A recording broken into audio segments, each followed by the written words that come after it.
As a predator who used his fame and fortune to prey on the young, the vulnerable, and the voiceless for his own sexual gratification. This conviction would not have been possible without the bravery and resilience of R. Kelly's victims.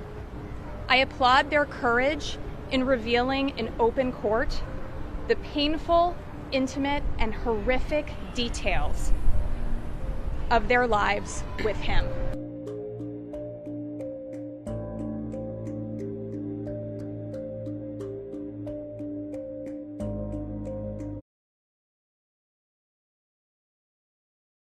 R. Kelly, the hashtag, came about before Me Too even became a hashtag, right? So it was Black women who decided we are not going to let this fall on deaf ears. It was Black women who decided that if nobody else is going to care, we're going to care for Black women and girls in our community.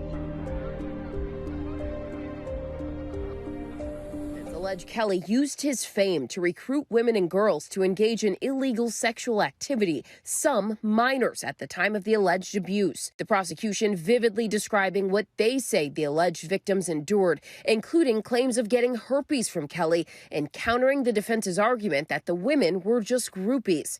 Kelly, who was indicted back in 2019, is facing 1 count of racketeering and 4 counts of violating the Mann Act. The state is saying that he transported them across state lines in order to commit sexual acts with them, which would be illegal. The racketeering comes in because it pulls all this together. And it also allows for instances that otherwise wouldn't have made it into this trial can now be used in this trial. If convicted on all counts, R. Kelly faces 10 years to life in prison. He's pleaded not guilty. Still, a dizzying fall from grace. I believe I can fly. For the Grammy Award winner who reigned on top of the charts for inspirational hits like I Believe I Can Fly and party favorites like Ignition Remix.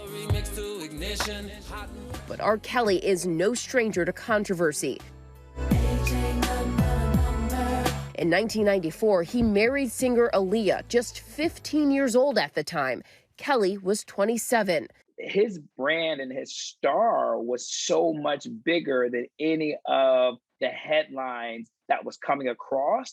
And I think we just, foolish on us, shame on us, look the other way, kind of brushed it under the rug. Their marriage annulled less than a year later. Allegations of sexual abuse following Kelly for years, with some claims settling out of court. In 2002, Kelly was charged with child pornography, allegedly seen in a sex tape with an underage girl.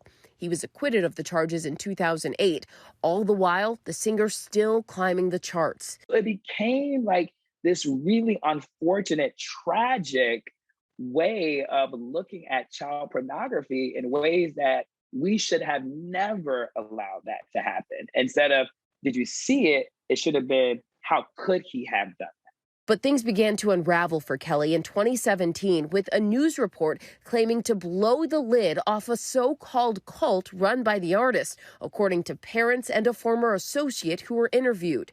The article in BuzzFeed alleging that Kelly had 6 women under his control and that, quote, he controls every aspect of their lives, dictating what they eat, how they dress, when they bathe, when they sleep, and how they engage in sexual encounters that he records. That bombshell lighting a firestorm in the era of the Me Too movement.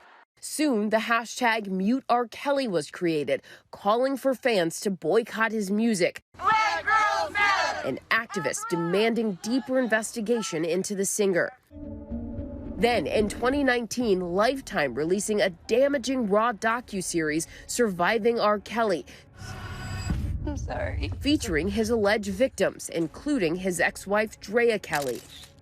We had, for the first time, the ability to see all of his victims essentially lined up, episode after episode, scene after scene. You could not but be affected by that. A month later, Kelly was charged in Chicago with 10 counts of aggravated sexual abuse. You see R. Kelly get charged, and you see him walk in handcuffs. That was shocking to me because we were, for the first time, seeing these women's stories be validated. He was later indicted in federal court in New York, where he now stands trial. The prosecution is really going to be looking to show that these are not isolated events. It's not one woman, and that they were not free to leave. We're going to straighten all this stuff out. Kelly has fiercely denied all charges against him, including in this explosive interview with CBS News back in March of 2019. I didn't do this stuff.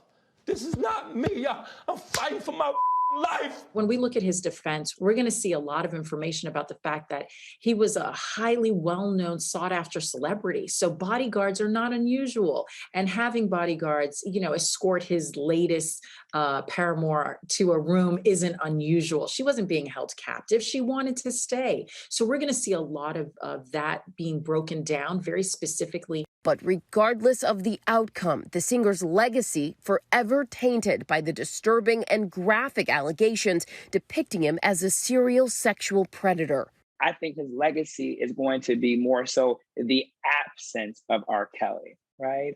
And the ability for us not to push play. And I think that is a victory for his victims, that they essentially have stopped the music.